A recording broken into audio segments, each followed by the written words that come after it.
اللهم صل على سيدنا محمد يا رب صل وسلم دائما ابدا على حبيبي.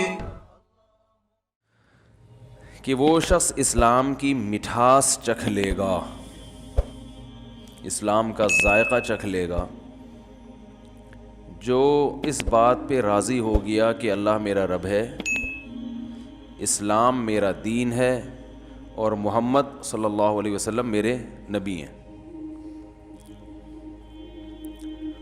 دیکھیے اس حدیث میں یہ نہیں فرمایا کہ جو ایمان لایا کہ اللہ میرا رب ہے، اسلام میرا دین ہے اور نبی میرے نبی ہیں، یہ نہیں، مر رضیہ، جو اس پہ راضی ہو گیا. ایمان الگ چیز ہے، راضی ہونا الگ چیز ہے. دوسرا وہ راضی ہونا کسے کہتے ہیں وہ میں بھی آگے بتاتا ہوں انشاءاللہ. لیکن اللہ میرا یہ رب ہے، اس سے پہلے حدیث میں آتا ہے کہ ذاق طعم الایمان، وہ ایمان کا ذائقہ چکھ لے گا. اسے پتہ چلتا ہے ایمان کا ایک ٹیسٹ بھی ہے. کیا خیال ہے بھائی؟ ایمان کا ایک ذائقہ بھی ہے، اور یہ ذائقہ چکھنا یہ کنایا ہوتا ہے مزے سے، کہ ایمان کی مٹھاس محسوس ہوگی.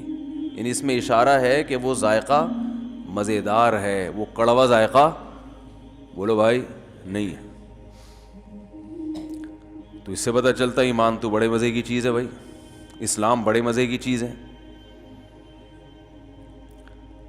آپ کہہ سکتے ہیں بڑے مزے کی چیز ہوتی تو سارے کیوں نہیں کر رہے ہوتے بھائی؟ بھائی اسلام اتنے مزے کی چیز ہوتی تو ساری دنیا پھر اسلام کو فالو کرتی نا. کیا ہو گیا بھائی؟ صحیح کہہ رہا ہوں نا؟ حدیث میں آ رہا ہے وہ ایمان کا ذائقہ چکھ لے گا، اسے مزہ آ جائے گا، اور جو یہ کام کر لے. تو اس سے صاف پتہ چلتا ہے کہ ایمان لذیذ چیز ہے، مزیدار چیز ہے، میٹھی چیز ہے، اسے چکھنے کا اپنا مزہ ہے. تو اگر اتنی مزیدار چیز ہے تو ہم دیکھتے ہیں دہلی اور سہیل نہاری پر تو بڑا رش ہوتا ہے، کیونکہ چٹپٹی نہاری ہے نا، لیمو نچوڑ نچوڑ کے لوگ کھا رہے ہیں. بریانی کے ہوٹلوں پہ رش ملے گا آپ کو، پائے کے ہوٹل پہ ایسا لگے گا فری بٹ رہا ہے.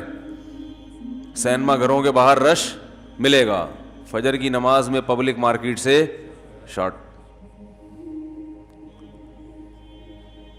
تو مزہ تو فجر میں اللہ کہہ رہے ہیں کہ اسلام میں ہے، تو اسلام میں فجر بھی ہے نا، اس میں پبلک مارکیٹ سے شارٹ. جو پکے نمازی وہ بھی 4-5 آ کے کھڑے ہوئے ہوتے ہیں، ان میں بھی آدھے وہ ہوں گے جن کو آفس جانا ہوگا، اس لیے اٹھ گئے، انہوں نے کہا چلو نماز ہی پڑھ لیں. خیر ہماری مسجد میں اللہ کا شکر ہے فجر میں کافی لوگ ہوتے ہیں، 2 صفیں ہوتی ہیں، 3 بھی ہوتی ہیں، لیکن جتنے محلے میں لوگ رہتے ہیں اتنی تو نہیں ہوتی نا، اس حساب سے تو بہت کم ہے. جتنے جمعے میں ہیں اتنے کیوں نہیں ہیں؟ تو بھائی سوال پیدا ہوتا ہے، میں بار بار سوال کو اس لیے دماغوں میں اتارتا ہوں کہ جب سوال اچھی طرح سمجھ میں آئے تو پھر جواب کا بھی مزہ ہے. پھر سوال ہی سمجھ میں نہ آئے تو پھر جواب میں مزہ نہیں آتا. اور اکثر و بیشتر سوال سمجھانا مشکل ہوتا ہے، جواب سمجھانا آسان ہوتا ہے. تو سوال یہ پیدا ہوتا ہے کہ اسلام میں، ایمان میں اگر مٹھاس ہے تو زیادہ لوگ داڑھی والے ہونے چاہیے، داڑھی کٹانے والے مارکیٹ سے شارٹ ہونے چاہیے. کیا خیال ہے؟ داڑھی جو لوگ کاٹتے ہیں ان سے پوچھو، کہتے ہیں کٹانے کا جو مزہ ہے وہ رکھنے کا نہیں ہے. جب صبح ہم پھاوڑا چلاتے ہیں، وہ جو ریزر ہے نا، ہمارے حضرت اس کو پھاوڑا کہتے تھے. جب ہم صبح صبح اپنے چہرے پہ پھاوڑا چلاتے ہیں، شیشے میں دیکھتے ہیں، 2-4 کریموں سے مالش ہوتی ہے، ریگ مال کی گھسائی ہوتی ہے. ہٹو بچوں بھائی، ایسے ہینڈسم لگ رہے ہوتے ہیں جب سوٹ میں. پھر دیکھتے ہیں اپنے آپ کو، اور کسی مولوی کی تصویر دیکھتے ہیں، وہ لگ رہا ہوتا ہے پرانے زمانے کا پرانا انسان، جس کے زمانے کی ٹرینیں بند ہو چکی ہیں، اس کے زمانے کے سائنسدان مر چکے ہیں، ان سائنسدان کے نظریات باطل ہو چکے ہیں. وہ ایسا پرانے زمانے کا پرانا آدمی لگ رہا ہوتا ہے, اور یہ دیکھو بالکل ماشاء اللہ نیٹ کلین فٹ فاٹ, ایک معاشرے کے حساب سے چلنے والا انسان. تو اگر اسلام میں لذت ہوتی تو زیادہ تر لوگ داڑیاں کٹاتے یا رکھتے؟ اسلام میں اگر لذت ہوتی تو پردہ کرنے والی عورتیں زیادہ ہوتی, ان کو مزہ آتا, اور پردہ نہ کرنے والی عورتیں مارکیٹ میں شارٹ ہوتی. ہم دیکھ رہے ہیں پردہ کرنے والی تھوڑی سی رہ گئی ہیں, نہ کرنے والی بہت زیادہ. تو اسی پہ ایک ایک حکم آپ لے کے چلے جائیں. سچ بول کے مال بیچنے والے زیادہ ہوتے, جھوٹ بول کے بیچنے والے کم ہوتے. لیکن معاملہ, کیونکہ جھوٹ میں جو مزہ ہے وہ سچ میں بالکل. ٹوپی کراؤ کسی کو, سب مزہ آتا ہے انسان کو. 5 روپے کی چیز 5,000 میں بیچ دی بیوقوف بنا کے, اس کا اپنا ہی مزہ ہے بھائی. کیا خیال ہے؟ 2 آدمی بیٹھے تھے, انہوں نے کسی سے سوال کیا کہ یار وہ کھانا بتاؤ جس کھانے میں سب سے زیادہ مزہ آتا ہو انسان کو. کون سا کھانا ایسا ہے, کون سا مسالہ ایسا ہے کہ جب کھانے میں ڈالا جائے تو کھانے کا مزہ 2 بالا ہو جائے, بڑا ٹیسٹ پیدا ہو جائے اس کھانے میں. تو جواب دینے والا بڑا ذہین تھا. وہ اگر یوں کہتا کہ چاٹ مسالہ ڈالو تو بھئی چاٹ مسالہ ہر ایک کو پسند نہیں ہوتا. وہ کہتا تکا مسالہ ڈال دو, فلانا مسالہ ڈال دو, یا فلاں چٹنی ڈال دو, ٹومیٹو کیچپ ڈال دو. تو ہر چیز ہر ایک کو مزہ نہیں کرتی. تو جواب دینے والا بڑا ذہین تھا. اس نے کہا یار کوئی بھی کھانا ہو اس میں غیبت ڈال دو. یعنی کھانا ہو 2 آدمی کھا رہے ہیں اور کسی تیسرے کی غیبت کر رہے ہوں. جب آپ غیبت کرتے ہوئے کھانا کھاتے ہیں تو مجلس کا مزہ 2 بالا ہو جاتا ہے. جب مزہ 2 بالا ہوگا تو کھانے میں بھی مزہ خود بخود آ جائے گا. غیبت کرتے ہوئے کھاؤ نا کھانا, بڑا مزہ آنا شروع ہوتا ہے کھانے میں, دل لگتا ہے پھر ایسا چبا چبا کے کھاتا ہے. اور اس کی ایک سائنٹیفک وجہ بھی ہے. وہ وجہ یہ ہے کہ نبی صلی اللہ علیہ وسلم نے فرمایا, اور قرآن میں بھی ہے, کہ غیبت کرنا ایسے ہے جیسے مردہ بھائی کا گوشت کھانا. تو وہ دال میں بھی گوشت کا ٹیسٹ آ جاتا ہے. کھچڑی بھی کھا رہے ہو نا, جب تیسرے کی غیبت کرو گے تو ٹیسٹ کس کا آئے گا؟ گوشت کا, اور وہ بھی انسانی گوشت. ہم نے الحمدللہ کھایا تو نہیں, لیکن سنا ہے کہ بڑا مزے کا ہوتا ہے. چائنیز کہتے ہیں, ان کے ہاں کھا لیتے ہیں بعض دفعہ. وہ تو شکر ہے چائنیز کو انگلش نہیں آتی, نہ اردو آتی ہے. وجہ اس میں حکمت کیا ہے, بس یہ پھر کسی اور وقت بتائیں گے. تو انسانی گوشت اس میں کیا ہو جاتا ہے شامل. چائے پی رہے ہو نا, جتنا مرضی میٹھا ڈال لیں مزہ نہیں آتا. چائے پیتے ہوئے کسی تیسرے کی غیبت شروع کر دیں تو ہوگی چائے, مزہ گٹکے کا ہوگا اس میں. حقیقت ہے, ہوگی وہ چائے مگر مزہ کس کا ہوگا؟ گٹکے کا آئے گا. بیماریاں بھی گٹکے والی نہیں ہوں گی. یعنی 2 مزے ہو گئے نا ایک ٹکٹ میں. 2 مزے. پیسے چائے کے لگ رہے ہیں, ٹکٹ چائے کا ہے, اور مزہ چائے کا بھی اور گٹکے کا بھی. شرط کیا ہے کہ غیبت شروع کر دیں. تو بھائی مزہ تو غیبت کرنے میں ہے, حالانکہ اسلام غیبت کرنے کا حکم دیتا ہے یا غیبت سے بچنے کا حکم دیتا ہے. تو بچنے کا حکم دے رہا ہے تو ادھر کہا جا رہا ہے کہ اسلام میں مٹھاس ہے. تو یہ کیا مسئلہ ہے کہ کیسی مٹھاس ہے بھائی, کہ نہ نماز پڑھنے کا انسان کا دل کرتا ہے, چھوڑنے میں مزہ آتا ہے. بد نظری کرنے میں مزہ ہے یا نظر جھکانے میں؟ اگر نظر جھکانے میں لذت ہوتی ہے بھائی تو ساری دنیا انٹیوں کو دیکھ دیکھ کے نظریں جھکا رہی ہوتی. اور یہ جتنے ایڈورٹائز ہیں جو ٹیلی ویژن میں آ رہے ہیں, یہ انٹیوں کو لانے کے بجائے مولویوں کو لا رہے ہوتے. پیپسی کولا پگڑی پہن کے نا, ایک مولانا صاحب پیپسی پی رہے ہوتے. لوگ بڑے انسپائر ہوتے کہ ہمیں بھی پیپسی پینی پڑے گی, کہ دیکھو اتنا اچھا لگتا ہے انسان. 4 مہینے جن کے تبلیغ میں لگے ہوتے ہیں نا, کمپنیاں ان کو ہائر کرتی, یار آپ کے چہرے پہ بڑا نور ہے, آپ ذرا ایک بائک پہ بیٹھ کے اپنی تصویر کھنچوائیں 1 to 5, مارکیٹ میں چلے گی. ایسا کیا وہ دیکھے گا ہی نہیں کوئی اس کو, ایسا ہی ہے نا. ابے کیا مولانا صاحب بیٹھے ہوئے ہیں یار, اس کیا دم کروانا ہے ہم نے, کیا 1 to 5 والوں نے کوئی روحانی علاج کا کوئی ادارہ کھول لیا ہے؟ تو اس میں لڑکیوں کو بٹھایا جاتا ہے, کیونکہ لوگوں کو مٹھاس کس میں محسوس ہوتی ہے؟ عورت کو دیکھنے میں. تو وہ انٹی کے بہانے بائک بھی دیکھ لیتے ہیں. شیمپو کی بوتل پہ جو تصویر ہوتی ہے اس پہ پہلے نظر پڑتی ہے, شیمپو پہ بولو بھائی بعد میں. تو جتنے سائن بورڈ لگے ہیں, یہ فحش تصاویر لگانے کا مقصد ہوتا ہے کہ ویسے کون سائن بورڈ کو دیکھے گا, پورے ملک میں سائن بورڈ ہی سائن بورڈ ہیں, تو پہلے کسی اور کو دیکھے, اس بہانے اس مولٹی فوم کو بھی دیکھ لے, اس بہانے اس شیمپو کی بوتل کو بھی دیکھ لے, اس بائک کو بھی دیکھ لے, کار کو بھی دیکھ لے. تو اللہ تعالی نے اسلام میں مٹھاس رکھی, مگر سوال یہ پیدا ہوتا ہے وہ مٹھاس ہمیں گناہوں میں محسوس ہوتی ہے, اسلام میں محسوس نہیں ہوتی. اس کی وجہ نبی صلی اللہ علیہ وسلم نے بیان کی ہے. وجہ نبی صلی اللہ علیہ وسلم نے جو بیان کی وہ یہ بیان کی کہ مر رضی باللہ ربا, یہ مٹھاس ہر ایک کو محسوس نہیں ہوگی. داڑھی کا مزہ, نماز کا مزہ, نظر جھکانے کا مزہ, ایمانداری کا مزہ, تقوی والی زندگی کا مزہ, یہ مزہ ہر ایک کو محسوس نہیں ہوگا. یہ اس کو محسوس ہوگا جس کی زبان کا ذائقہ ٹھیک ہو. جو دیکھو جو کلر بلائنڈ ہوتا ہے نا, اسے کالا بھی, اسے جو ہے وہ لال بھی سفید نظر آتا ہے یا کالا نظر آتا ہے. تو وجہ اس کی یہ نہیں ہے کہ وہ لال رنگ کالا ہو گیا یا سفید ہو گیا ہے, وجہ اس کی یہ ہے کہ اس کی آنکھیں کیا ہو گئی ہیں, خراب ہو گئی ہیں.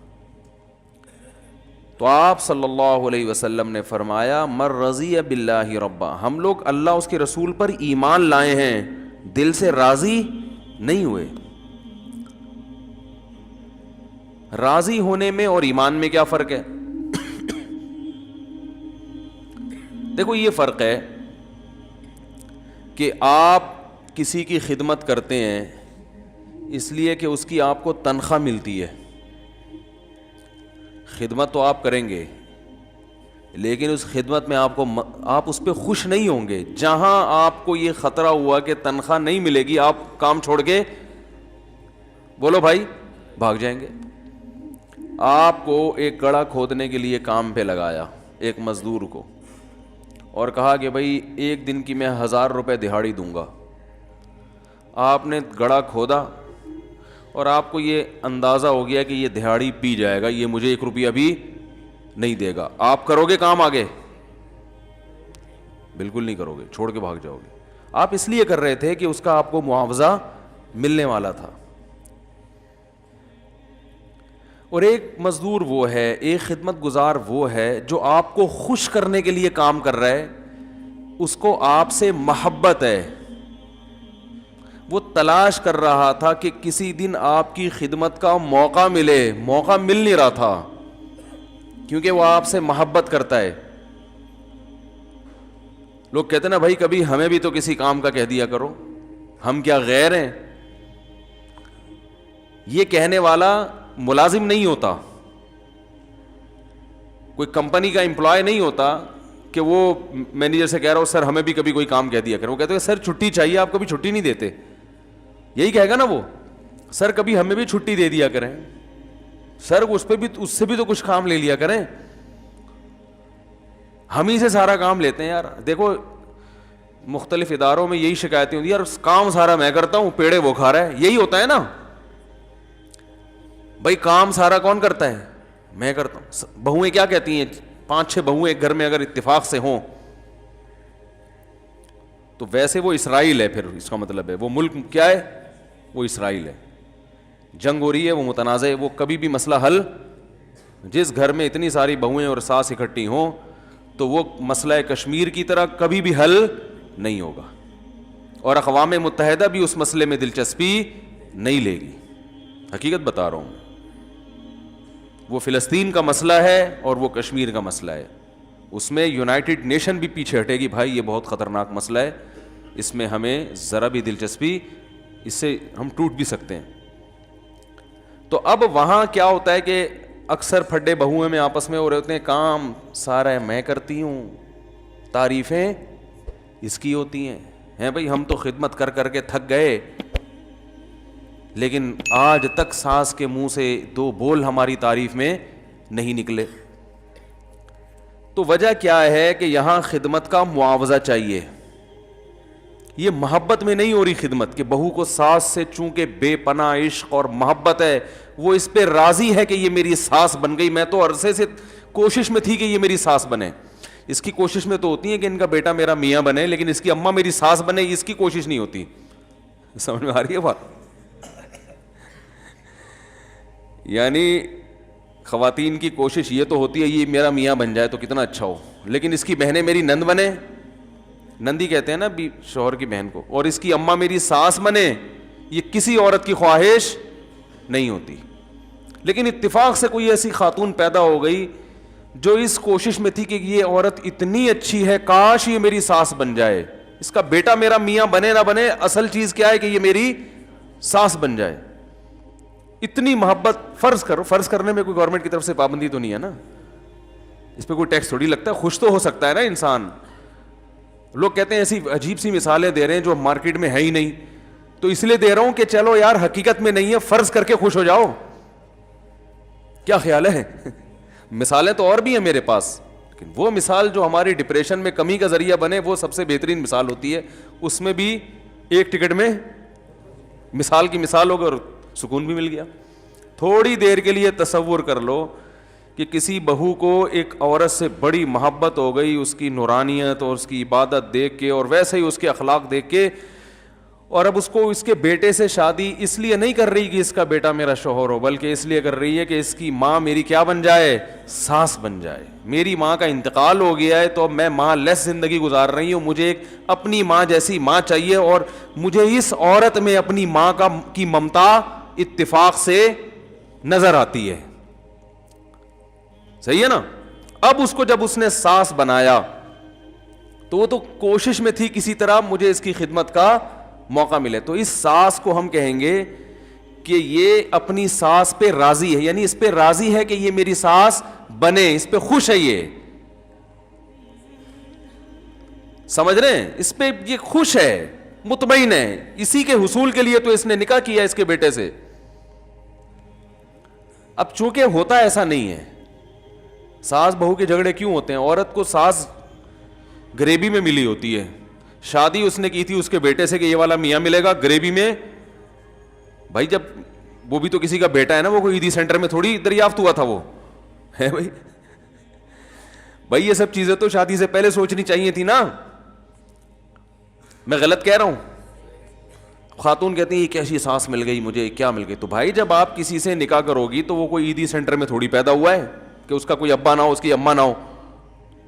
تو جب وہ ہے تو اس کی بہنیں بھی ہیں, اس کی ماں بھی ہے, اس کا باپ بھی ہے, وہ تو سارے سب وہ تمام تر ٹینشنوں کے ساتھ ملا ہے. تو یہ پہلے سوچنا چاہیے شادی سے کہ نکاح جب ہوگا تو تمام تر ٹینشنیں گریبی میں وہ ضمناً آئیں گی. اور مرد کو بھی سوچنا چاہیے کہ یہ جو لڑکی مجھے ملی ہے اس کے بھائی بھی مجھے گریبی میں بطور سالے ملیں گے, چاہے آپ ان سے راضی ہو یا نہ ہو. پھر وہ کہہ رہا ہے یار یہ کیا اس کے بھائی بھی ہیں, یہ تو مجھے یوں کرتے, تو یہ تو پہلے سوچنا تھا. کوئی عیدی سینٹر سے تھوڑی کسی لڑکی کو اٹھا کے لائے ہو, تو اس کا ابا بھی ہوگا. جہاں آپ اپنے ابا سے اپنی بیگم کو ڈراؤ گے تو بیگم اپنے ابا سے بھی آپ کو ڈرائے گی نا, یہ تو نیچرل ہے بھائی.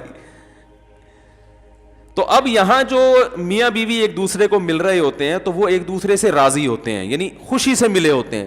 لیکن ایک دوسرے کے جو رشتہ دار ہیں ان پر ایمان تو ہوتا ہے, رضا نہیں. ایمان اس لیے کہ بھائی وہ اس نے برتھ سرٹیفکیٹ دکھا دیا, نادرا کا وہ سرٹیفکیٹ دکھا دیے, ثابت کر دیا کہ میرے ابا ہیں. تو عورت نے بھی مان لیا جو تمہارے ابا ہیں اور یہ تمہاری اماں ہیں, تو میں ایمان لائی, یقین کر لیتی ہوں کہ یہ میری ساس ہیں اور یہ میرے سسر ہیں, یہ میری نندے ہیں. بھائی میرے پاس انکار کا کوئی آپشن نہیں ہے, مجبوری ہے, ایمان لے آتی ہوں. تو یہ ایمان ہے, رضا نہیں ہے. ہم بھی جو اللہ پہ ایمان لائے ہیں ایمان تو ہے مگر رضا نہیں ہے. اللہ نے اپنی قدرت کے دلائل اتنے رکھ دیے کہ اللہ پر ایمان لانا پڑتا ہے. بھائی یہ کائنات خود سے بن نہیں سکتی, کسی نے بنایا ہے. محمد صلی اللہ علیہ وسلم کی تعلیمات بتاتی ہیں کہ آپ جھوٹے نبی نہیں ہو سکتے, سچے نبی ہیں. تو ہم سب ایمان لائے تو ہیں, مگر ایسا لگتا ہے ہم اس ایمان پہ مطمئن نہیں ہے. مجبوری ہے, جہنم میں جانا ہے, جل جائیں گے. اگر جمعے کی بھی چھوڑ دی تو یار ایسا نہ ہو قبر کا عذاب صحیح سچی مچی کا نکلے اور پھر چترول لگ رہے ہوں وہاں پہ. ٹھیک ہے نا. ماں باپ کو اگر ہم نے جمع کرا دیا اولڈ ہوم میں تو مسئلہ نہ کھڑا ہو جائے, کوئی بددعا نہ لگ جائے. تو یہ سارے ڈرونے خواب اور مختلف قسم کی چیزیں ہمیں دھکا لگا کے, جیسے پرانی گاڑی ہوتی ہے نا, چلنے چاہتی نہیں ہے, دھکے لگا کے اس کو چلایا جا رہا ہوتا ہے. تو اس گاڑی کو چلنے میں مزہ آئے گا ہے بھائی, اور وہ ڈرائیور جو بیٹھا ہے اس کو مزہ آئے گا. گاڑی تو چلے گی مگر اس میں لذت نہیں ہوگی. تو مر رضی باللہ ربن کا مطلب ہے اللہ مجھے بڑی خوشی ہے کہ تو میرا رب ہے, بڑی خوشی ہے کہ میں تیرا غلام ہوں. رب کا مطلب میں غلام, تو میرا پالنے والا, تو میرا آقا. اے اللہ میں خوش ہوں, اس پہ مطمئن ہوں. ہم تو تلاش میں تھے ہمیں کوئی رب ملے, ہم تو تلاش میں تھے ہمیں کوئی راستہ ملے, راستہ ہی نہیں مل رہا تھا. اب مل گیا تو خوشی, بھائی اب تو چلیں گے اس راستے پہ. ایک آدمی اندھیروں میں بھٹک رہا ہو, اسے راستہ نہ مل رہا ہو, بیچارہ کبھی ادھر کبھی ادھر کبھی ادھر کبھی ادھر, خودکشی کے خیالات آنے لگے, اور کوئی شخص آ کے اسے بتائے کہ تمہیں جدھر جانا ہے منزل تمہاری اس طرف ہے اور اس پہ راستہ تمہارا یہ روڈ ہے جو اس طرف لے کے جائے گا تمہیں, تو آپ ایک دم, اور پھر وہ دلائل سے ثابت بھی کر دے, لائٹ مار کے دکھائے, دیکھو آگے خود حکومت نے لکھا ہوا ہے سائن بورڈ پہ کہ خانے وال جانے والا راستہ یہ ہے, یہ روڈ ادھر سے مڑے گی, یوں مڑے گی, اتنے کلومیٹر کا فاصلہ رہ گیا ہے. اب آپ کو اس راستے پہ چلنے میں مزہ آنا شروع ہو جائے گا. ہمیں اسلام چونکہ فری میں مل گیا والدین سے, اس لیے ہمیں اسلام کی قدر ہے نہیں. دنیا بھٹک رہی ہے رب کی تلاش میں, دنیا اسی سوال کا جواب تلاش کر رہی ہے کہ کسی نے ہمیں پیدا کیا بھی ہے کہ نہیں کیا. اسی بحث میں وقت کو برباد کر رہے ہیں. پھر جن کو اس کا جواب ملا کسی نے پیدا کیا ہے, تو ان کو یہی نہیں پتا کہ وہ ایک ہے یا ایک سے زیادہ. کوئی پتھر کی بنی ہوئی مورتیوں کو, بھائی اس کو مزہ آ رہا ہے تبھی تو پتھر کے سامنے جھک رہا ہے. وہ اس سے پتا چلتا ہے کہ اللہ کی تلاش اور اللہ کے سامنے جھکنا یہ انسان کی نیچر ہے, اس میں انسان کو لذت محسوس ہوتی ہے. تبھی تو لوگوں کو صحیح خدا نہیں ملتا تو پتھروں سے بنے ہوئے خداؤں کو خود سے بنا کر ان کے سامنے جھکنا شروع کر دے. دنیا میں ہر دور میں کسی نہ کسی عنوان سے پیدا کرنے والے کی عبادت ہوتی رہی ہے. کسی نے پیغمبروں کو معبود بنا لیا, کسی نے پتھروں کو بنا لیا, کسی نے بندروں کو بنا لیا, کسی نے سورج کو بنا لیا. تو یہ سارے بھٹک رہے ہیں کہ ہمیں کوئی ایسا رب چاہیے جس کے سامنے ہم جھکیں, جس کی ہم عبادت کریں. یہ انسان کی نیچر ہے. اگر یہ نیچر نہ ہوتی تو دنیا میں اگر صدیوں سے آپ دیکھیں نا انسان, تو عبادت نہ کرنے والے زیادہ ہوتے, کرنے والے کم. جبکہ دنیا میں ہمیشہ سے عبادت کرنے والے زیادہ ہیں, چاہے وہ بتوں کی کرتے ہوں, چاہے وہ مزاروں پہ سجدے کرتے ہوں, لیکن عبادت کرنے والے ہیں. یہ فطرت ہے انسان کی.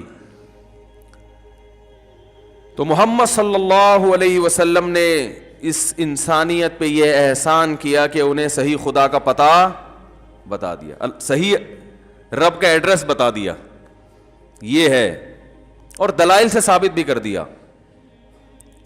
تو بھائی جس کو صحیح رب مل جائے اس کو تو پھر یہ ٹینشن تو اس کی ختم ہو گئی کہ رب ہے یا نہیں ہے, کون سا صحیح ہے کون سا غلط ہے.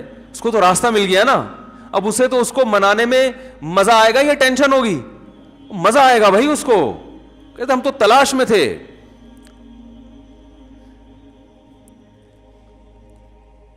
صحیح رب ملنے کے بعد تو پہلے حدیث کے الفاظ کیا, مر رضیہ, راضی ہو, خوش ہو.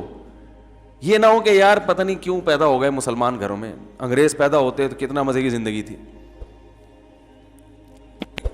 دیکھو ایک عجیب بات ہے, یہ جو خوش ہوتے ہیں نا شرابیں پی کے اور ناچ گانے کر کے, اور یہ جو اوٹ پٹانگ حرکتیں مارکیٹ میں چل رہی ہیں, اس کی مثال ایسے ہے جیسے کوئی آدمی اندھیروں میں بھٹک رہا ہو, ٹینشن سے پاگل ہو رہا ہو نا, اب ٹینشن میں آ کے وہ چرس پینا شروع کر دے.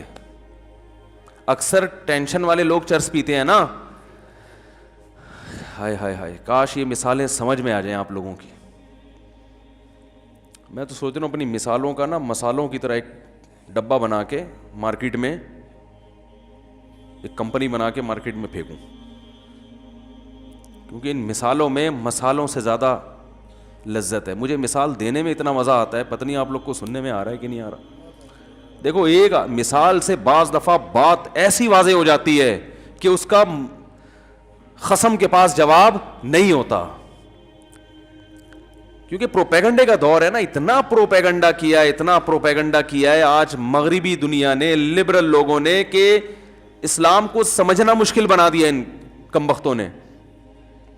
کہتے ہیں گورا انجوائے کر رہا ہے, دیکھو یہ مولوی پتہ نہیں کیسے ٹینشن ڈپریشن. ارے مولوی ٹینشن میں ہوتے تو ڈپریشن کی گولیاں مولوی کھا رہے ہوتے ہیں بھائی. زیادہ تر لبرل لوگ ڈپریشن کی گولیاں کھاتے ہیں. ابھی کسی نے بتایا واللہ عالم کہ آغا خان ہاسپٹل کی رپورٹ ہے کہ 78% لوگ ڈپریشن میں ہے پاکستان میں. اب پتہ نہیں صحیح ہے نہیں ہے, واللہ ہے بھی کہ نہیں ہے, بلکہ کسی معتبر آدمی نے بتایا ہمیں 78% لوگ. مجھے کسی نے کہا کہ وہاں بھی ایسا ہی ہے مغربی دنیا میں 78% لوگ. تو میں نے کہا ہمارے ہاں 78% ہیں, ان کے یہاں بھی 78%, لیکن ہمارے ہاں کوالٹی وائز تھوڑا لو لیول کوالٹی کی نفسیاتی ہیں. ان کے اگر 78% ہیں تو کوالٹی کے لحاظ سے صحیح ہے نا, کیونکہ رپورٹ میں یہ تو آیا, کوانٹٹی تو دیکھی گئی ہے, کوالٹی پر رپورٹ پیش. ہمارے یہاں تھوڑے تھوڑے, ان کے تھوڑے زیادہ زیادہ سے ہو گئے. تو اگر یہ ڈپریشن کا مسئلہ یہ عیش و عشرت کی وجہ سے اس میں لذت ہوتی, تو لذت میں زندگی گزارنے والا ڈپریشن میں تھوڑی جاتا ہے. ڈپریشن میں تو وہ جائے گا جو لذت سے زندگی نہیں گزار. تو نماز پڑھنے والے کو ڈپریشن ہونی چاہیے, داڑھی رکھنے والے کو اسٹریس میں جانا چاہیے, نظر کی حفاظت کرنے والے کو چاہیے کہ دماغی پاگل ہو جائے وہ تھوڑے دنوں میں, شراب سے بچنے والے کو چاہیے کہ اس کے اوپر کی سیٹنگ, بولو نا یار کیا ہو گیا آپ لوگ کی سیٹنگ ماشاءاللہ فٹ فاٹ ہے, بہترین ہے, تو بولنا پڑے گا آپ کو. ہونا یہ چاہیے کہ جو شراب سے بچ رہا ہے وہ ڈپریشن میں جا کے پاگل ہو جائے, جو چرس نہیں پی رہا وہ ڈپریشن میں جائے, کیونکہ وہ تو ٹینشن میں ہے نا. شراب پینے والا لذت میں ہے, زنا کرنے والا مزے میں ہے, ماں باپ کو اولڈ ہوم میں جمع کرانے والا لذت میں, اور لائف کو انجوائے کر رہا ہے, گٹکے کھانے والا لذت میں ہے. اور آج کی ایک رپورٹ آئی ہے, ایک اور چیز آئی ہے مارکیٹ میں, ماوا. مجھے پتہ ہی نہیں تھا, ہم گٹکے کو برا والا کہہ رہے ہیں بلا وجہ. ماوا پرانا ہو گیا. اچھا, اور یہ مین پوری کیا چیز ہے؟ ماوا کی کوئی ڈگری کوئی ہے, بہن بھائی ہیں, تو کھا رہے ہیں شیشہ پی رہے ہیں, تو بھائی یہ تو خوش ہونے چاہیے. اگر اس میں واقعی لذت ہے, اس میں مزے ہیں, تو بھائی ان کو تو جو فلمیں دیکھنے والے, سینما گھروں میں جانے والے, ان کی لائف بہت مزے کی, ہنسی ایسی انجوائے کرنا چاہیے ان کو. وہ فلم بھی دیکھ رہے ہیں بھائی, ان کو تو زیادہ مزہ آنا چاہیے. تو میں ان مزوں کی حقیقت آپ کو ذرا 2 منٹ میں بیان کرتا ہوں. یہ ایسے ہے میرے بھائی, جو راستہ بھول گیا, منزل ہی نہیں پتا, بھٹک رہا ہے, تو ٹینشن میں آتا ہے, تو اب اس کے پاس ٹینشن کو ختم کرنے کے لیے چرس کے علاوہ کوئی راستہ نہیں ہے. آپ نے جانا تھا لاہور, بائی روڈ نکلے آپ, راستہ بھول گئے, اور ایسا بھولے کہ یہ بھی بھول گئے کہ جانا کہاں ہے. ایک تو راستہ بھولتا ہے انسان کہ چلو لاہور جا رہا تھا لیکن لاہور کا راستہ بھول گیا, کوئی بتا ہی نہیں رہا کمبخت, کوئی مل نہیں رہا بندہ, نہ کوئی سائن بورڈ ہے, بھٹکتا ہے یار, ادھر جانا ہے, کوئی کہہ رہا ادھر جانا ہے, کوئی کہہ رہا ادھر جانا ہے, کوئی کہہ رہا ادھر جانا ہے. اب آپ پریشان ٹینشن میں, فون کرو گے نا بار بار, کبھی کہاں فون کرو گے بھائی, میں گاڑی میں راستے میں ہائی وے پہ کھڑا ہوا ہوں, بچے میرے ساتھ ہیں, گھر والے میرے ساتھ ہیں, گاڑی کا پیٹرول بھی ختم ہو سکتا ہے اور ڈاکو بھی آ سکتے ہیں, مجھے راستہ بتاؤ. میں یہاں کے لیے تھوڑی, میں تو صحرا میں کھڑا ہوا ہوں. کوئی کیسی ٹینشن میں ہوگے نا آپ, پاگل ہونا شروع ہو جاؤ گے ٹینشن سے. یہ ٹینشن خدا کی قسم کم ہے. اس سے بڑی ٹینشن یہ کہ راستے میں آ کے آپ یہی بھول گئے کہ میں جا کہاں رہا تھا. تو اب آپ کے ذمہ 2 کام ہے. پہلے تو یہ کہ ادھر ادھر سے پوچھو بھائی میں نکلا کہاں کے لیے تھا, میں تو بھول ہی گیا. پھر نکل جہاں جا رہا تھا پھر اس کا راستہ پتہ چلے کہ وہ ہے راستہ وہ کہاں ہے. ہائے ہائے ہائے ہائے ہائے, بہت مشکل ہے بھائی. اس زمانے میں کسی کو اونٹ پہ کو رکشے میں بٹھانا آسان ہے, کسی کو صحیح بات سمجھانا بڑا مشکل. تو دو چیزیں ایسی ہیں, اب تو آپ ڈبل ٹینشن میں نا, اب آپ روڈ پہ گھوم رہے ہو تو ایسے موقع پہ انسان کیا کرتا ہے, یار تھوڑا چائے پیتے ہیں بیٹھ کے, تھوڑا ٹینشن کیا ہوگی ہے بھائی, کم ہوگی. اور زیادہ ٹینشن میں آؤ گے, سگریٹ نئی بی پی, وہ کہتے ہیں یار اب یہ 1 دن 2 دن 10 سال ہو گئے اسی ٹینشن میں یہاں گھوم رہے ہیں, تو چلو یار کو سٹا لگاؤ, سکون حاصل کرو. ہر وہ چیز جو اس کی لذت کا سامان بنے گی وقتی طور پر, ان تمام لذتوں کو حاصل کرنے کی کوشش کرے گا ٹینشن ختم کرنے کے لیے. تو ختم کرنے کی ضرورت اسی کو ہوتی ہے جس کو ٹینشن ہو نا. تو ان چیزوں میں اگر لذت ہوتی تو بھائی ان چیزوں سے ٹینشن بڑھتی نہیں بلکہ ختم ہوتی, اور یہ ان کو ضرورت نہ ہوتی جو پہلے سے ٹینشن میں ہیں. اس لیے اللہ نے بتایا کہ جس کو اللہ کا پتہ چل گیا اور اس پہ خوش بھی ہے, وہ راضی ہے, مطمئن ہے کہ بس وہی میرا رب ہے اور اسلام میرا دین ہے. اور اسلام جو بتایا ہے ہم نے, کس نے, محمد صلی اللہ علیہ وسلم نے. تو محمد صلی اللہ علیہ وسلم جو اسلام بتائیں گے اس کو مانوں گا, اور جو بدعتی لوگ اپنے طریقے سے اسلام بتا رہے ہیں اس کو میں قبول نہیں کرتا, کیونکہ اسلام کو ڈیفائن کرنے والے بھی درجنوں لوگ ہیں نا. تو محمد صلی اللہ علیہ وسلم کا لایا ہوا اسلام تو فالو کروں گا, باقی کسی کا نہیں. اس چیز پہ جب اطمینان ہو گیا, اس کا مطلب اسے منزل بھی پتہ چل گئی اور اسے راستہ بھی پتہ چل گیا, ہر چیز اسے پتہ چل گئی. تو اس میں اب اس کو مزہ آنا, اب یہ گاڑی بھگائے گا 5ویں گیئر میں, سمجھ رہے ہیں. اب یہ دائیں بائیں کوئی پیپسی لے کے کھڑا ہوا ہے, کوئی چائے لے کے, بھائی ہٹا یار پہنچنا ہے, ہوتا ہے نا. ہاں جب تھک جائیں گے چلتے چلتے, راستے میں کہیں اسٹے ہوا تو گریوی میں دودھ پتی بھی چلے گی, پان بھی چلے گا, گٹکا بھی چلے گا, لیکن یہ اصل مقصد نہیں ہے. اسٹے تو کرتے ہیں نا 4-5 گھنٹے کے بعد جا کے, تھوڑا اسٹے ہو گیا, چلو بھائی تھوڑا سا واش روم میں ہو کے آ جاؤ, ٹھیک ہے. تو وہ اسٹے تو اسلام نے بھی دیا ہے نا. 5 سارا دن نمازیں پڑھنے کا تھوڑی کا ہے, فجر پڑھو اب چلو گھر جاؤ, شاباش. یہ تھوڑی کہ وہیں بیٹھے رہو ظہر تک. حج زندگی میں ایک دفعہ کیا بس ختم ہے, کافی, ایک دفعہ بہت ہے. کرنا ہے تو غریبی ہے, نہیں تو بس زندگی میں ایک دفعہ کافی ہے. زکوٰۃ ایک دفعہ ہے, قربانی فطرہ ایک دفعہ. اب یہ تھی کہ ہر روزانہ بڑی بڑی رقمیں صدقہ نکال کے خود روڈ پہ آ گئے. تو اللہ تعالیٰ نے خود انٹرٹینمنٹ کا درمیان میں بریکیں رکھی ہوئی ہیں. فجر پڑھنے آتے ہو, امام صاحب کہتے ہیں بریک کے بعد دوبارہ ظہر میں ملیں گے انشاءاللہ. کتنی لمبی بریک ہے دیکھو. حالانکہ بریک کم ہوتی ہے, پروگرام زیادہ ہوتا ہے نا, لیکن یہاں پروگرام تھوڑا ہے, بریکیں کیا خیال ہے بھائی, اتنی لمبی بریک کے بعد اللہ کہتے ہیں دوبارہ ملیں گے.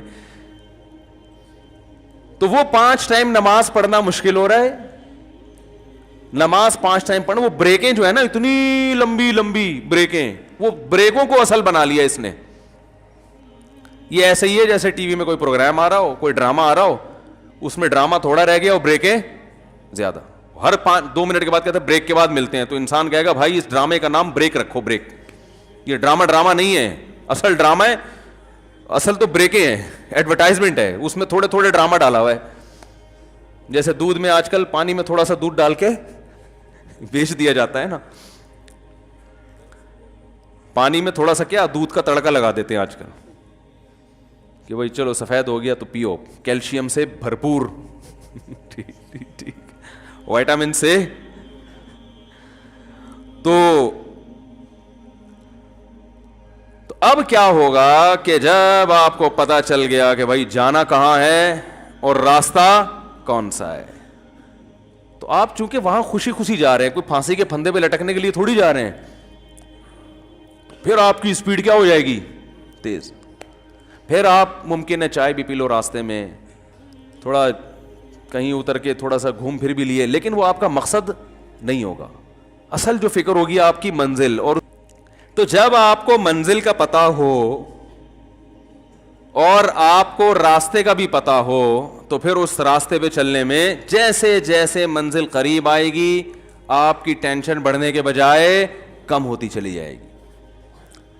تو آپ صلی اللہ علیہ وسلم نے فرمایا ذاق طعم الایمان من رضی باللہ ربا، رب پہ راضی ہو جاؤ. اے اللہ، راضی ہونے کے دو مطلب، ایک تو خوش ہو، دوسرا یہ کہ اپنے آپ کو حوالے کر دے کہ اب میں آپ پہ راضی ہوں، مجھے کسی اور کی ضرورت نہیں ہے. بس نہ معاشرے سے پوچھوں گا کیا کرنا ہے بھائی، نہ باپ سے پوچھوں گا، نہ ماں سے پوچھوں گا، نہ باس سے پوچھوں گا. لائف اسٹائل میرا وہ ہوگا جو اللہ بتائے گا. جہاں اللہ نے کہا والدین کی مانو وہاں مانوں گا، جہاں اللہ نے کہا نہیں مانو وہاں والدین بھی دوسرے نمبر پہ. جہاں اللہ نے کہا باس کی مانو وہاں مانوں گا، جہاں اللہ نے منع کر دیا باس پھر میرا باس نہیں، پہلے اللہ. جس خواہش کو پورا کرنے کی اجازت اللہ نے دے دی اس خواہش کو پورا کروں گا، جس کی اجازت اللہ نے نہیں دی نہیں ہو سکتا. زندگی سے ہم تو کنفیوز ہوتے ہیں نا، اس سے ٹینشن ہوتی ہے کہ یہ کر کے دیکھ لو، یہ گناہ بھی کر کے دیکھ لو، بعد میں توبہ کر لیں گے، ٹرائی کرنے میں کیا جا رہا ہے. زندگی پھر نہ ادھر کے نہ ادھر. گناہوں میں ایک وقتی لذت ہے، وہ بھی پوری طرح حاصل نہیں ہوگی کیونکہ ڈر لگا رہے گا. اور حقیقت میں تو گناہ میں ٹینشن ہے نا، وہ وقتی لذت کے بعد تو ٹینشن ہے، کیونکہ منزل آپ کو پتہ بھی یہ راستہ ہے کہ ادھر جا ہی نہیں رہے آپ. تو وہ تو جیسے جیسے وقت ختم ہوگا عمر بڑھتی چلی جائے گی، آپ کی ٹینشن میں اضافہ ہوتا چلا جائے گا. ہمارے ایک دوست نے واقعہ سنایا، کینیڈا سے امریکہ جا رہے تھے، راستہ بھول گئے. تو کینیڈا میں -40 تک آپ کو پتا ہے کہ ٹیمپریچر جاتا ہے، اور وہاں -40 -30 جب یہ ٹیمپریچر ہو گاڑیوں میں ہیٹر چلتا ہے. اگر وہ ہیٹر بند ہو جائے اور پولیس نہ پہنچے تو آپ کی موت ہے یقینی، کہ اتنے ٹیمپریچر میں کہاں انسان زندہ نہیں رہ سکتا. تو وہ بتا رہے ہیں ہم کینیڈا سے امریکہ جا رہے ہیں، راستہ بھٹک گیا، گوگل میپ نے کام کرنا چھوڑ دیا، چاروں طرف برف کے پہاڑ، اور اب گاڑی جو ہے نا کتنی دیر تک اس کا پیٹرول کام دے گا بھائی، وہ تو پیٹرول بھی ختم ہوگا اور بالآخر ایک وقت ہیٹر آ کے بند ہو جائے گا. نہ کوئی فون مل رہا ہے کسی کو، کچھ سگنل نہیں آ رہے، میپ کام نہیں کر رہا کہ راستہ کدھر ہے. تو ایسی کنڈیشن میں انسان کی کیا حالت ہوگی آپ سوچو. اب جیسے جیسے ٹائم، اب وہ وہاں بیٹھ کے پان گٹکا بھی کھا رہا ہے، شراب بھی پی رہا ہے، انٹرنیٹ پر بیہودہ فلمیں دیکھ دیکھ کے ٹائم پاس کر رہا ہے. تو یاد رکھو یہ وقتی ٹائم تو پاس ہوگا، لیکن جیسے جیسے ٹائم گزرتا جائے گا اس کی ٹینشن کم ہوگی یا بڑھے گی؟ بولو بھائی، بڑھے گی. اس کو پتا ہے یہ پیٹرول بھی ختم ہو رہا ہے، مجھے اگر منزل کا پتہ نہیں چلا تو یہی برف میرا قبرستان ہے، بڑی اذیت سے موت واقع ہوگی. لیکن انہوں نے چونکہ ہمیں یہ واقعہ سنانا تھا تو اللہ کا فضل ہوا کہ کسی طرح کال لگ گئی ان کی پولیس کو یا کیا ہوا، وہ پولیس پہنچی، اور اللہ کا شکر وہاں پولیس بھی پہنچ بھی جاتی ہے. یہ بھی ایک بڑی فضیلت ہے وہاں پر. تو وہ پولیس پہنچ گئی، ہمارے یہاں بھی پہنچ جاتی ہے الحمدللہ. تو بھائی تعلقات تو سب سے رکھنے ہیں نا. تو ویسے تو ایمرجنسی میں پولیس پہنچے گی ڈاکو واکو پکڑنے کے لیے، لیکن بہت سے جگہوں پہ پولیس نہیں پہنچتی یہاں پہ. یہ بڑا المیہ ہے. ایسے کئی واقعات ہوئے ہیں جب گھر میں ڈاکو آئے ہوئے ہیں، بندہ بلا رہا ہے پولیس کو، وہ کہہ رہے ہیں اتنی تمیز سے آئے ہیں وہ کہ ڈاکو لوٹ لاٹ کے جا چکے تھے. پھر آگے پوچھ رہے ہیں کیا ہوا، کون تھا، کہاں سے آیا، اوپر سے الگ سے 5,000 روپے لے کے چلے گئے. کیا انسانیت ہے یار کہ ہم آئے ہیں تمہاری خاطر. ہر طرح کے لوگ ہر جگہ ہوتے ہیں، اچھے بھی ہیں برے بھی ہیں، دونوں چیزیں مارکیٹ میں چل رہی ہیں. ہماری بائک چھن گئی تھی، ہم نے پولیس والوں کو جا کے کہا ڈاکو میری بائک چھین کے بھاگ گئے. تو مجھ سے کہہ رہے ہیں کہ جہاں سے بھاگے ہیں وہ جگہ دکھاؤ. میں نے کہا بھاگے ادھر کو ہے، ان کے پیچھے بھاگ. کہہ رہے نہیں پہلے وہ جگہ دکھاؤ کہاں سے بھاگے ہیں. میں نے کہا اتنے تو اور دور بھاگ جائیں گے. وہ کہہ رہے نہیں پہلے وہ جگہ کہ وہ ہمارا تھانہ پڑتا بھی ہے کہ نہیں پڑتا. تو میں نے وہ جگہ دکھائی، انہوں نے کہا ہمارا ایریا نہیں ہے، دوسرے تھانے. تیسرے تھانے میں جا کے میں نے جب رپورٹ کرائی ہے تو وہ پھر میرے ساتھ وہ بھی پہلے وہ جگہ دیکھنے گئے ہیں. میں کہہ رہا ہوں یار ادھر بھاگے ادھر کے ہیں، وہ کہہ رہے نہیں ادھر سے، اس چوک سے لے کر ادھر بھاگے، لیکن جدھر سے پکڑا ہے وہاں لے کے جا رہے ہیں. اور اس پولیس موبائل کی پہلے ٹائر پنچر ہوا راستے میں، یعنی جا ادھر کو رہے ہیں جہاں سے بائک چھینی ہے. تو میں موبائل میں بیٹھا پولیس کے ساتھ، کہہ رہے ہیں پہلے اس جگہ وہ جگہ دکھاؤ کہاں سے چھینی ہے. اس جگہ جاتے ہوئے راستے میں ٹائر پنچر. پھر وہ پورا ٹائر چینج کیا انہوں نے, اس کے بعد پھر خراما چلیں جیسے دلہن رخصتی کے وقت پہلے زمانے میں جاتی تھی نا, بڑے آرام سے کہ کہیں پاؤں میں کوئی ورم نہ آ جائے, کوئی کانٹا نہ لگ جائے. پہلے زمانے کی اس لیے بات کر رہا ہوں کہ آج تو بسا اوقات پہلے پہنچی بھی ہوتی ہے, پھر ابا کو بتا دیتی ہے ابا آپ نے نکاح پڑھانا ہے تو بتا دو ٹھیک ہے. تو اب خراما جا رہے ہیں, وہاں پہنچنے کے بعد پھر مجھے کہا آپ بتاؤ کدھر کو لے کے بھاگے ہیں. میں نے کہا آپ کی بڑا احسان ہے آپ کا اس امت مسلمہ پر اور میرے جیسے حقیر فقیر پر کہ اب آپ اس طرف بھاگ رہے ہیں, آپ نے تسلیم کر لیا کہ آپ کا تھانہ ہے, آپ کے ایریا ہے. تو پھر میں بیٹھا تو پھر وہ ادھر کو گئے, تو اللہ کا فضل تھا اس میں کچھ ایسے لاک واک لگے ہوئے تھے کہ وہ ڈاکو چھوڑ کے انہوں نے کوشش, ان کو 35 منٹ ملے تھے بائک دوبارہ اسٹارٹ کرنے کے لیے. چور لاک تو دائیں بائیں بھی ہو جاتا ہے نا. 35 منٹ 1 to 5 تھی 0 میٹر, 35 منٹ ان کو ملے تھے بائک دوبارہ اسٹارٹ بولو بھائی کرنے کے لیے. لیکن ہماری قسمت اچھی تھی, 35 منٹ میں ان سے وہ چور لاک کھلا نہیں, تو ساری تاریں واریں انہوں نے توڑ دی تھیں. تو خیر ہم جب وہاں پہنچے تو ہمیں بائک مل گئی. تو اب رات بہت لیٹ ہو گیا تھا, تو دیر ہو گئی تھی, تو میں نے وہ بائک تھانے میں ہی کھڑی کر دی. میں نے کہا صبح آگے لے جاؤں گا اب میں. تو انہوں نے کہا ٹھیک ہے بھائی صبح آگے لے جائیں. مجھے کہا کہ بائک پیچھے چھپا کے رکھیں ورنہ صبح کا کوئی بھروسہ نہیں ہے کہ اس کے کچھ پرزے غائب بھی ہو سکتے ہیں. تو بائک کیا کریں. آفیسر اچھا نیک آدمی تھا, تبھی تو میں کہتا ہوں اچھے برے ہر جگہ ہوتے ہیں بھائی, اچھے برے بھی ہوتے ہیں تو اچھے بھی ہوتے ہیں. تو وہ اچھا تھا, اس نے کہا مولوی صاحب ادھر پیچھے نا پولیس والوں سے چھپا کے پیچھے کھڑی کی کہ پولیس والوں کو پتہ نہ چلے. تو ہم نے کہیں پیچھے لے جا کے بائک کھڑی کر دی اپنی. اس نے کہا صبح آ جائیں. اچھا اس میں ایک جو ٹائمر لگا تھا نا چور لاک, بالکل ایسے تھا جیسے بم ہوتا ہے نا, اس طرح کا وہ اس میں ریموٹ لگا ہوا تھا, یعنی اس میں تاریں نکلی ہوئی تھی, بالکل شکل ایسی جیسے کوئی بم رکھ کے جاتا ہو. تو وہ مجھ سے کیا ہوا کہ وہیں تھانے میں درخت کے نیچے میرے ہاتھ سے کہیں گر گیا اور وہیں رہ گیا. اب میں چلا گیا تو مجھے خیال آیا یار اسے کوئی تھانے والے کچھ غلط چیز نہ سمجھ رہے ہوں, بم نہ سمجھ رہے ہوں کہ یار یہ ٹائمر لگا ہوا ہے کیا ہے, وہ اس کی شکل ایسے ہی تھی. تو میں نے کہا یہ مسئلہ نہ ہو جائے, تو میں صبح فوراً آیا نا, اب ڈیوٹی چینج ہو چکی تھی. میں نے کہا میں آؤں گا تو مجھے تلاشی لیں گے, مجھ سے پوچھیں گے مولوی صاحب کہاں جا رہے ہو, کیا ہوا پورا واقعہ, پھر میں بتاؤں گا یہ رکھا ہوا تھا. تو انکوائری ہوگی یہ کون رکھے گیا بھائی, یہ تم تو نہیں رکھے گئے, بم تو نہیں ہے کہیں یہ. تو پھر میں بتاؤں گا نہیں اصل میں رات بائک چوری ہوئی تھی, یہ تھا وہ تھا. تو میں آ رہا ہوں, مجھ سے کوئی پوچھ ہی نہیں رہا.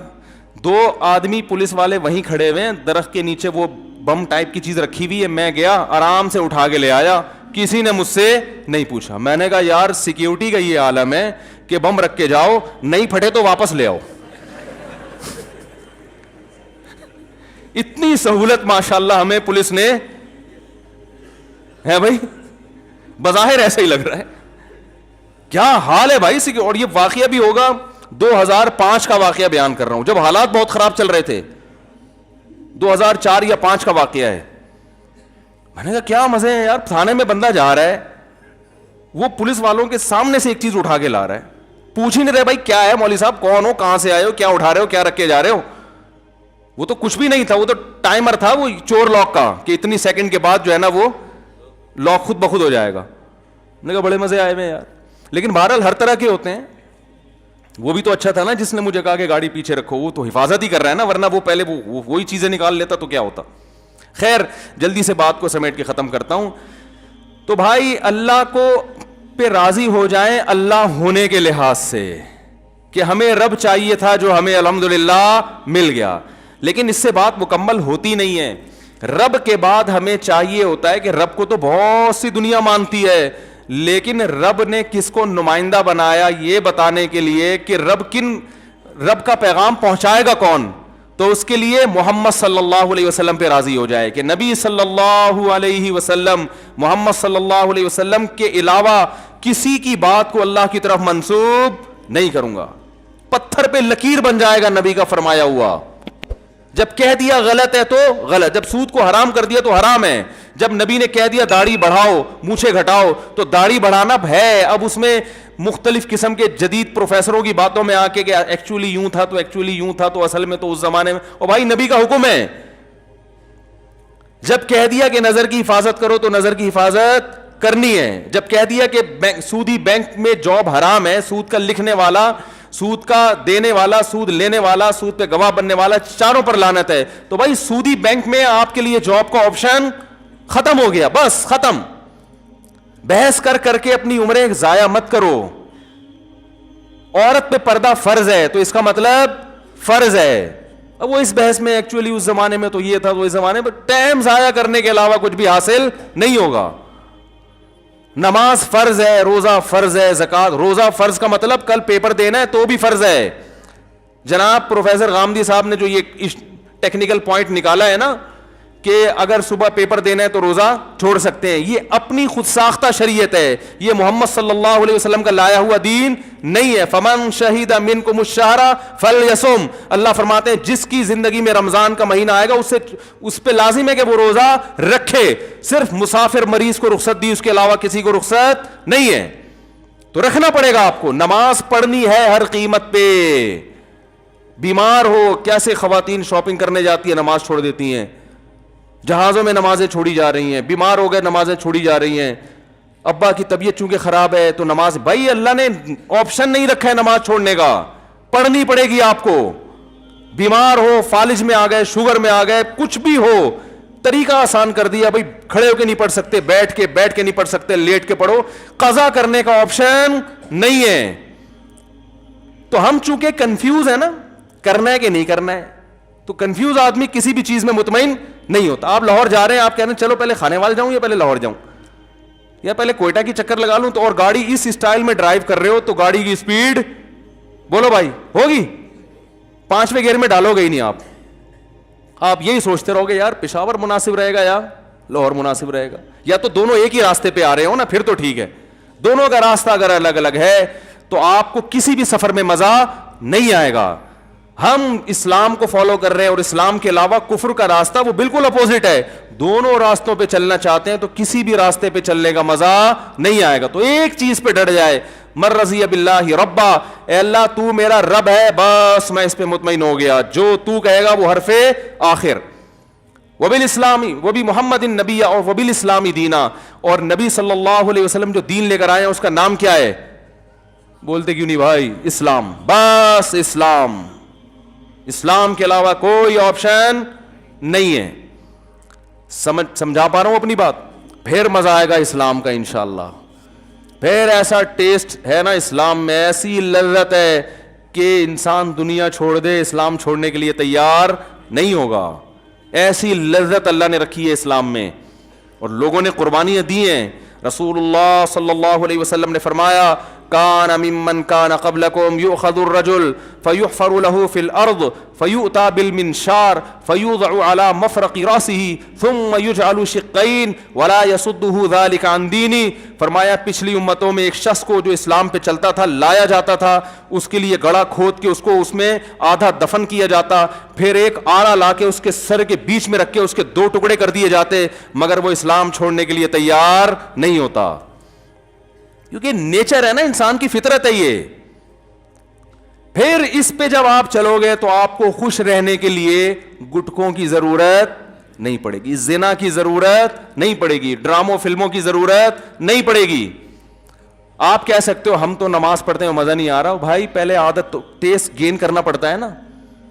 دیکھو یہ جب کمپنیاں نئی نئی پروڈکٹ جب ان کی مارکیٹ میں آتی ہیں تو لوگوں کو اس کا عادی بنانے کے لیے فری میں بانٹتی ہیں.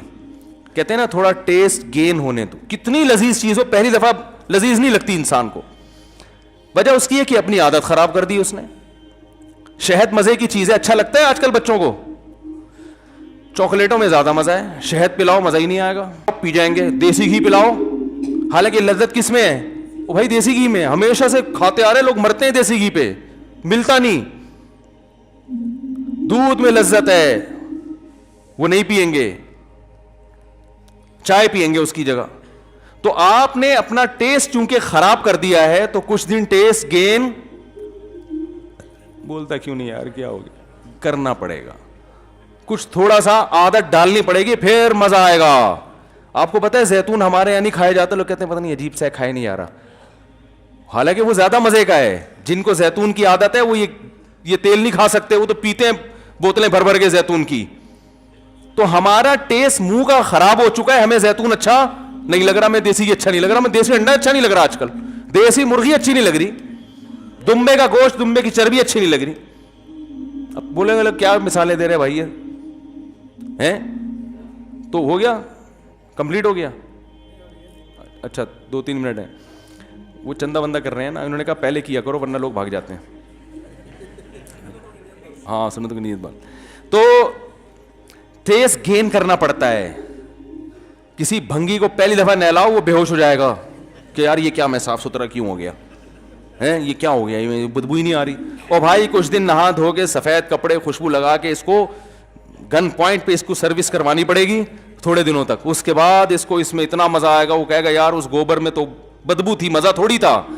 تو کچھ طبی تبلیغ والے چلہ لگواتے ہیں جماعت میں کہ 40 دن انسان کسی چیز کو پراپر کرتا ہے تو اس کی عادت پڑ جاتی ہے. اس لیے کہتے ہیں بھائی تبلیغ میں نکل کے چلہ تو لگاؤ نا. اب بہت سے لوگ کہتے ہیں وہ چلہ لگایا وہ بھی انسان کا بچہ نہیں ہے. تو بھائی وہ 40 سال اس نے گند میں گزار دیے تو چلے کا وہ اثر ہوا نہیں اس کے اوپر. اس کا یہ مطلب نہیں کہ چلے کی اہمیت کم ہے, اس نے تو کچھ نہ کچھ سیٹنگ کی ہے, لیکن وہ بھی ایک حد تک کر سکتے ہیں نا. تو اس کے لیے پھر کہتے ہیں بھائی 4 مہینے لگا لو, 3 چلے لگاؤ, تمہارا ایک چلے سے سیٹنگ پہ آنے والے نہیں ہو. پھر اس میں اس پر بھی مدار ہوتا ہے کہ چلہ کن لوگوں کے ساتھ لگا رہے ہیں. اگر جن کے ساتھ لگا رہے ہیں وہ سارے ایک ہی جیسے ہیں تو وہ چلہ وہ 4 مہینے بھی لگا لو گے تو وہ فائدہ نہیں ہوگا. صحبت کن لوگوں کی ہے, ایسے لوگوں کے ساتھ جو نیک ہیں, عبادت گزار ہیں, راتوں کو اللہ سے اٹھ کے مانگنے والے ہیں, اپنے وقت کو ضائع نہیں کرتے, ان کے ساتھ سہروزہ لگاؤ گے تو وہ عام آدمی کے ساتھ چلے کے برابر. تبھی تو صحبت کی بڑی اہمیت اسلام میں. صحابہ صحابی کیوں بنے, نبی کی صحبت اٹھائی ہے. علم تو بہت سے تابعین کے پاس صحابہ سے زیادہ تھا. بعض تابعین اتنے بڑے عالم گزرے کہ صحابہ بھی ان کے مجلس میں بیٹھا کرتے تھے, لیکن درجہ کس کا زیادہ ہے, کیونکہ بھائی صحبت نبی کی اٹھائی ہے. تابعین کا درجہ زیادہ ہے یا آج کسی عالم کا؟ بہت سے تابعین عالم نہیں تھے, مقام بڑا کیونکہ انہوں نے کس کی صحبت اٹھائی, صحابہ کی. تو اہل اللہ میں کس کی صحبت میں آپ تبلیغ میں وقت نہیں لگا سکتے, کسی خانقاہ میں کسی اللہ والے کے پاس جا کے بیٹھ جاؤ, کچھ ٹائم ان کے ساتھ گزارو گے تو پھر آہستہ آہستہ انشاءاللہ ٹیسٹ گین ہونا شروع ہو جائے گا. سمجھ میں آیا؟ تو یہ ہے اسلام کی لذت اور اسلام کا ذائقہ. پھر اسلام سے پیچھے ہٹنا آسان نہیں ہوگا انشاءاللہ. اور اگر کبھی غلطی ہو جائے تو توبہ کا دروازہ کھلا ہے, بعض دفعہ غلطی بھی ہو جاتی ہے انسان سے. اللہ تعالی ہم